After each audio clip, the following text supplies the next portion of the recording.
పేరు జోసఫ్. నేను 6th class చదువుతున్నాను. ప్రవక్తయగు హబక్కుక్ చేసిన ప్రార్థన. యెహోవా, నిన్ను గూర్చిన వార్త విని నేను భయపడుచున్నాను. యెహోవా, సంవత్సరములు జరుగుచుండగా నీ కార్యమును నూతనపరచుము. సంవత్సరములు జరుగుచుండగా దానిని తెలియజేయుము. కోపించుచునే వాత్సల్యమును జ్ఞాపకమునకు తెచ్చుకుందుము. దేవుడు తేమానులో నుండి బయలుదేరుచున్నాడు. పరిశుద్ధ దేవుడు పాలనలో నుండి వేంచేయుచున్నాడు. ఆయన మహిమ ఆకాశ మండలమంతటిను కనబడును.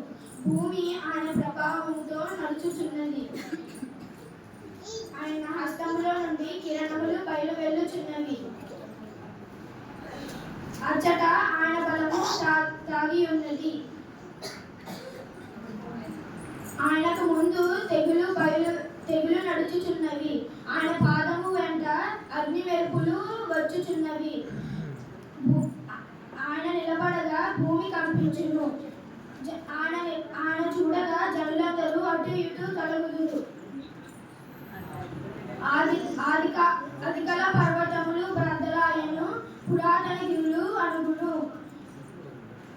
జనుల పూర్వకాలము నుండి ఆయన ఇలాగూ జరిగించువాడు.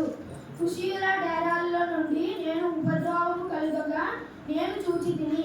మిద్యాను దేశస్థులు తెరల గజగజ వణికెను.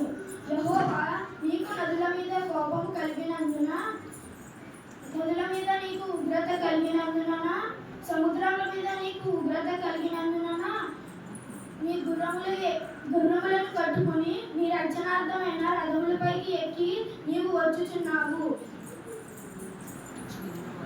వీళ్ళు వలలో నుండి తీయబడి ఉన్నది. నీ వాగు తోడని ప్రమాణము చేసి బాణములను సిద్ధపరచుచున్నావు. భూమిని బద్దలు చేసి నదులను కలిగించుచున్నావు. ఇటేలా తలతలలాడగా సంచరించుచు నీ బాణముల కాంతికి భయపడి సూర్యచంద్రులు తమ నివాసములో ఆగిపోవుదురు. బహు రౌద్రము కలిగి తన భూమిపై సంచరించుచు మహాక్రూరుడై జనులను అణగద్రొక్కుచున్నాడు.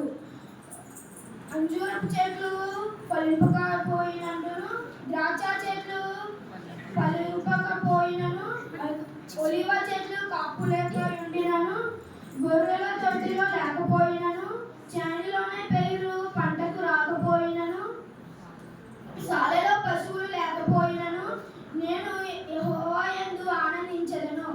నా రక్షణార్థమైన నా దేవుని యందు నేను సంతోషించెదను. ప్రభువకు యెహోవాయే నా బలము. ఆయన నా కాళ్ళను లేడుకాలు వలె చేయును. ఉన్నత స్థలముల మీద ఆయన నన్ను నడువ చేయును. Thank you. Happy new year.